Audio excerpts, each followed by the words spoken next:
Good evening, viewer. You're most welcome to the NILECAST on Westnile Television, where we give you the daily news bulletins of the day, every day from 7 p.m. to 8 p.m. My name is Okumiringa Christine. Before we dive into any of the stories, let's first have a look at the news making headlines. In the headlines tonight, Minister Quiltrin Grace Freedom orders for fresh audit of revenue performance in Madiokolo District.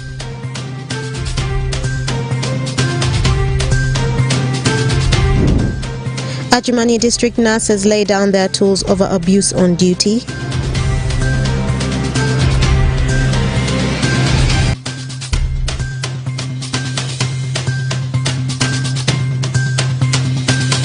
And Terego District Health Center 3s receive hospital beds. This and more in the NILECAST News Bulletin.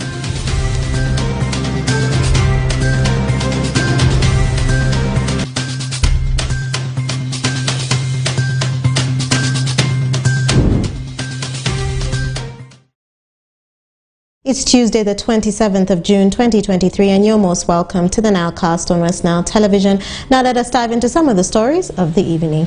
The State Minister for Northern Uganda, Honorable Quiltrin Grace Freedom, has ordered a fresh audit of the Madiokolo District revenue performances for the financial year 2021-2022 after the leaders failed to account for the members of the public. Minister Quiltrin was speaking during a recent community baraza organized by the Office of the Prime Minister in Powell Sub-County, in which the members of the community accused the leaders for poor service delivery, accountability, had been transparency. Let's have more on that story. The State Minister for Northern Uganda, Grace Freedom Quiltrin, has ordered for a fresh audit of the funds utilized by Madiokolo District local government for service delivery during the financial years 2021-2022 after technocrats failed to adduce evidence of the activities conducted during that period. In a community baraza organized by the Office of the Prime Minister aimed at assessing service delivery gaps in Powell Sub-County for Madiokolo District, several technocrats, including the Chief Administrative Officer, boycotted the meeting. However, in this meeting, locals accused their leaders for concealing information on development programs rolled by government and not being transparent. Meanwhile, the available heads of department, who were called to present activities conducted under their dockets during the financial years 2021-2022, diverted the attention of the minister from evaluating the budget performance for 2021-2022 to the activities of the ending financial year 2022-2023. This prompted the State Minister to recommend for a forensic audit for the funds used for service delivery during the financial year 2021-2022. That we should do an audit for the district. Our instruction was very clear that we are going to analyze the performance of the funds given to this district for the financial year 2021-2022. And you say that is the instruction you gave to the technical people. And all of them come to give report of 2022-2023. So what are you avoiding? What are you avoiding for 2021-2022? For which the letter is very clear. If you don't do it now, that is the report I'm taking back. Because the instruction was very clear for that financial year and not for this financial year. Meanwhile, Tokos Swaib, the RDC Madiokolo District, says the Baraza meeting is a fulfillment of government's commitment of public accountability. Commitment as government in the manifesto. And one of the commitments actually we shall be evaluating our programs or sub-delivery through regular Baraza meetings where we shall be able to get feedback from the community, and that's why we're here today. According to the Auditor General's report, as of June 30th, 2022, during the financial year in question, Madiokolo District failed to account for 217,166,077 shillings out of the 40 billion Ugandan shillings that was approved for the district's budget. Frederick Dramatri, Westnile TV, NILECAST. And more in our stories for the evening. The Uganda National Teachers Union, UNATO, together with the education experts in the Greater Nebi, have embarked on an effort to eliminate child labor among the communities in the aim to retain children at school. During the recent visit to the Greater Nebi districts, Philip Gabuni, the Secretary General, Uganda National Teachers Union, stated that out of 10 children who register to school, 4 to 5 drop out due to child labor met on them by parents. Alfred Jarwok reports.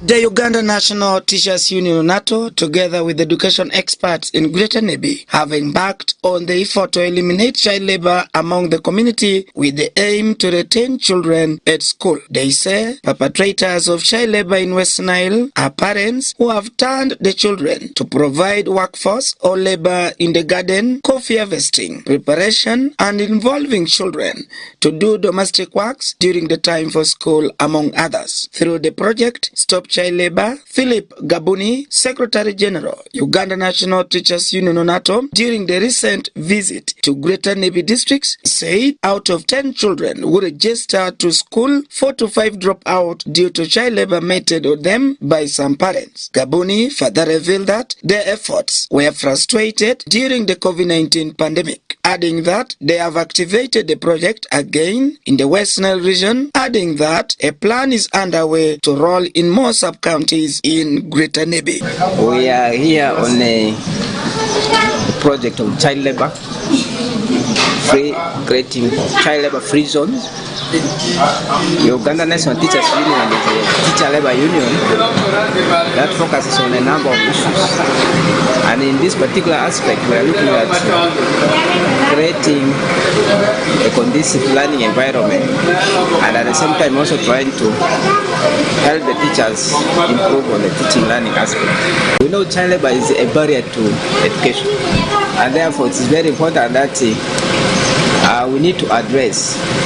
So as a union, we identified and we undertook a project together with our partners, the Canadian Teachers Federation, and we came up with this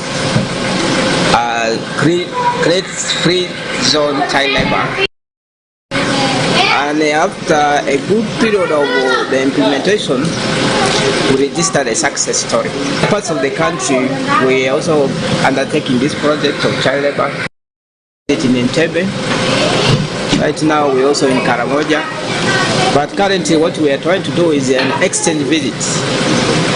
The team from Karamoja, that includes Nakaparapiri, Moroto, we have the Entebbe team, they are here in Zombo to try to share experiences on what is it, on the good practices that the people from Erusi in Zombo undertook, and that made them a tick yesterday. So we are moving around to see what is on ground, and also sharing with the schools, the community. We are in the sub-counties of Paida, Abanga.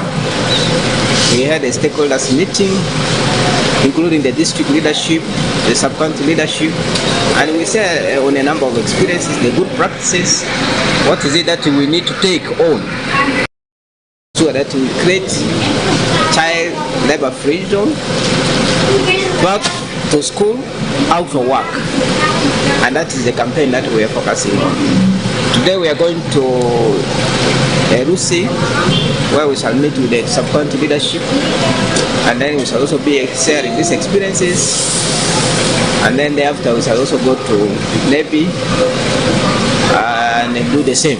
This project offers capacity training and psychology to teachers, parents, and children so that there is a conducive atmosphere to allow children to benefit from education. Reports from Zombo District Probation Department indicate that in the month of April only, they recorded over 9,000 teenage pregnancy cases, and subsequently, these child mothers have dropped out of school. For Westnile TV, Alfred Jarwok, NILECAST. And more in our stories for the evening. The Health Department of Terrago District has received 10 hospital beds lobbied from the Ministry of Health by Terrago West Constituency Member of Parliament, Honorable Leku Joel. Terrago West Constituency Member of Parliament, Honorable Leku Joel, stated that the urge to help his people through boosting the health sector in the district pushed him to lobby for the beds from the Ministry of Health and buy mattresses with their marking found. Osuta Yusuf reports more. The Health Department of Terego District has received 10 hospital beds lobbied from the Ministry of Health by Terego West Constituency Member of Parliament Honorable Leku Joel. The in charge of 1D Health Center 3, Amundaru Rosie, appreciated the area Member of Parliament, reiterating that they were having problems in the facility in terms of number of beds because they do not offer admissions, OPD and maternity delivery services in the health center. I'm very happy for our area MP for having rescued us because we have been having problems in my facility. It is a health center whereby we do admissions and we also treat OPD and maternity or delivery services are also offered here. And we have been having a challenge of beds and mattresses. I think the ones we had are already old, and I'm happy that he has brought for us new ones. I think this one will help us improve the inpatient services, and we also have a challenge of a small ward. I think the inpatient ward is not enough. I would be glad if at least the ward would be expanded or a new one would be built for us. Kiza Eric, the acting in charge for Aripia Health Center 3, thanked Honorable Leku Joel for buying and donating mattresses with marking thorns that fit the Ministry of Health standards. We're so grateful for the beds we have received and the mattresses we have received.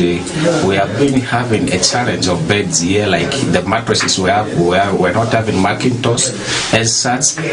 The persons, once they attend the bed, it was very hard to wash, and sometimes some persons end up being infected because they are admitted on beds that mattresses that don't have Macintosh. Now the current ones we have, at least they have Macintosh, and we're so grateful that is going to protect our persons from getting infections. And we still expect more beds because sometimes during accidents we have more clients here, so only if next time you bring for us more, we shall be grateful. Otherwise we're so much happy of this. As of right now, we only have Macintosh on mattresses that are new maternity for inpatient and for inpatient female and male. All the mattresses don't have Macintosh. But what we have there are those beds. There are around 5 that without Macintosh. But the standard is supposed to be all the mattresses are supposed to have Macintosh, so that the kind of fluids that come from persons don't show the mattress directly. So as of right now, those are the only standard beds we have. A patient attendant at Oriagini Health Center 3, Abaro Celestina, narrated her pain of being admitted on the floors due to lack of enough beds. The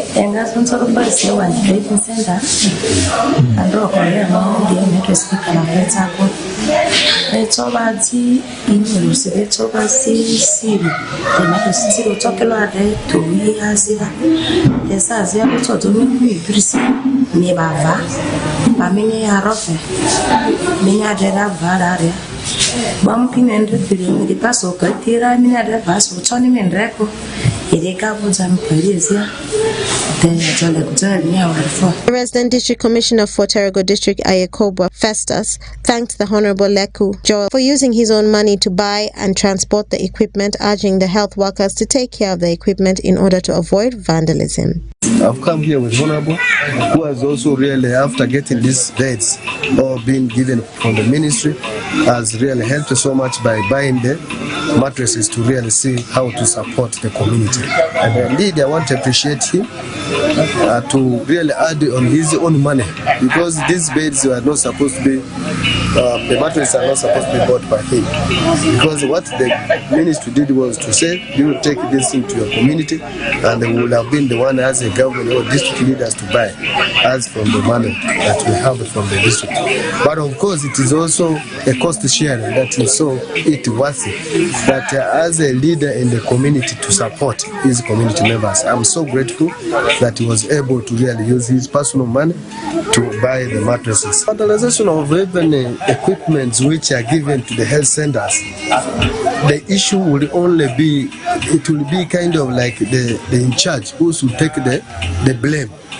Because by the time you have been assigned a responsibility as in charge, you take care of everything which is within that facility. Tergo West constituency member of parliament Honorable Leku Joel stated that the urge to help his people through boosting the health sector in the district pushed him to buy those mattresses with their marking thorns after lobbying the beds from the Ministry of Health. Today we have taken time to deliver beds, hospital beds, which I lobbied from the Ministry of Health. They came without mattresses. But we presume that if we deliver these beds without mattresses, the facilities will not be able to purchase the mattresses. So the ministry gave me 10 beds, hospital beds. Then I bought 10 mattresses which are fully for hospital use. We did this because the beds which are delivered here before, others have gone old. When you go to one, the health center 3, you find a number of old beds that have been removed from the wards, and the wards are empty. The 2 beds per health center actually are not enough anywhere. We actually need more. But it's better to start walking the journey than not doing anything at all. So the 10 beds, we looked at it, where to deliver them. We cannot go to health center 2s, where there's barely no admission. So we have looked at the health center 3s at the level of health center 3. Some of them are not government, but they also get support from government as well. So this is basically an intervention to make sure that when our community comes to the hospital, they have where to, the medical care. Osuta Yusuf and Okumaringa Christine for Westnile Television, NILECAST. And more in our stories for the evening. Today, Adjumani District nurses marched peacefully at the Adjumani District headquarters to demand an apology and an action to be taken towards their abuse on duty by the parents and in charges.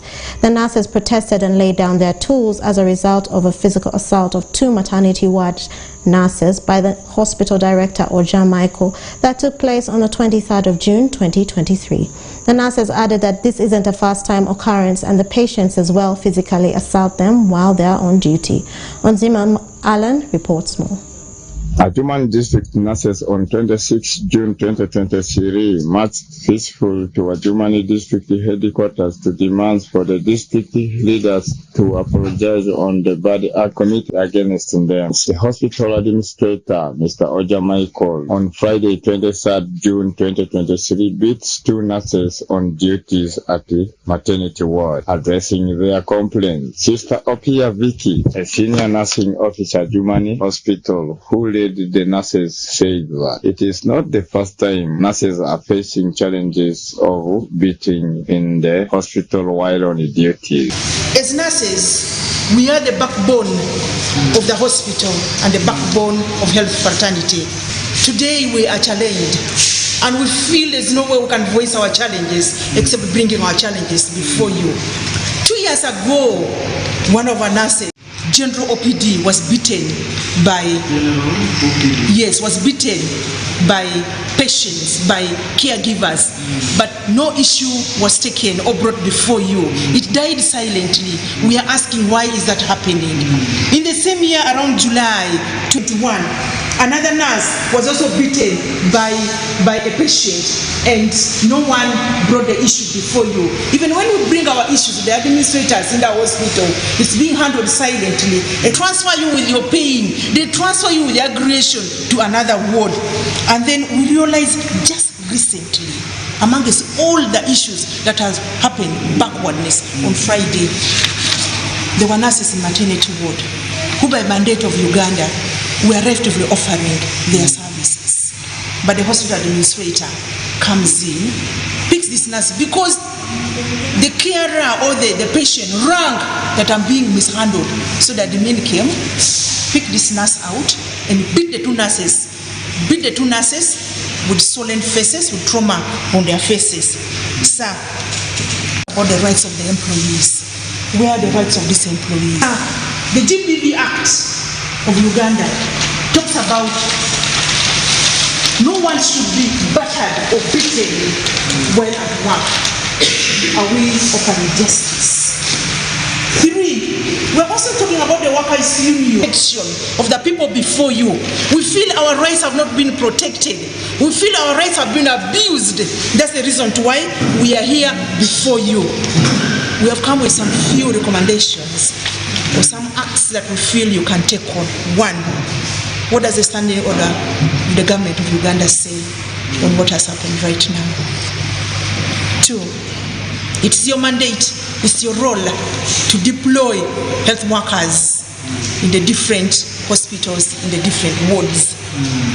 And then we are also saying that we're demanding for apologies of what has happened to one of our nurses or to 2 nurses and many of the nurses. Drametu Dominic, the district health officer, Jumani district, appealed to the nurses and urged them to go back for their normal duty while they will handle the matter pertaining them with the district leader. Let us continue to communicate to people that we should never negate our duties. We should not leave loopholes.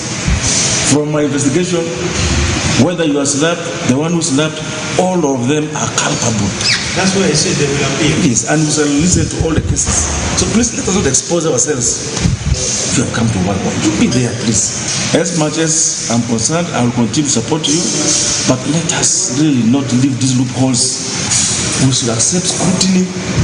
We should examine ourselves. We should do our best always. And where possible, if we have erred, we need to change. Granfield Omonda, the Chief Administrative Officer at Jumani District, apologized for what has happened, asked the nurses to continue with their normal duties, and they should continue also to save people's lives. You have given a recommendation, you follow the standing order, the demand for apology is separate. I want to say, in one of my recommendations, I appreciate the first recommendation that we are not making the standing order. This is not out of our hand. This matter is not out of our hand. Reporting for Westnile TV, Onjima Alani, Ajumani, NILECAST. And more in our stories for the evening. Uganda grain dealers under the umbrella body of the National Millers Association have suspended food export to South Sudan over the trade crisis at the Namule border, where more than 70 maize-laden trucks have been stranded for nearly 2 months after the Uganda northern neighbor raised quality concerns. The South Sudan National Bureau of Standards impounded a number of Ugandan trucks loaded with maize grains, maize flour, wheat on allegations of failure to pass the test for contamination with aflatoxin.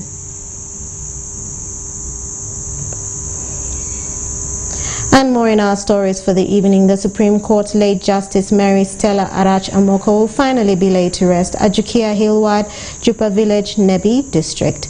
The final judgment was sent through email by the High Court of Uganda at the Kampala Family Division, has directed the family to immediately commence the burial arrangements.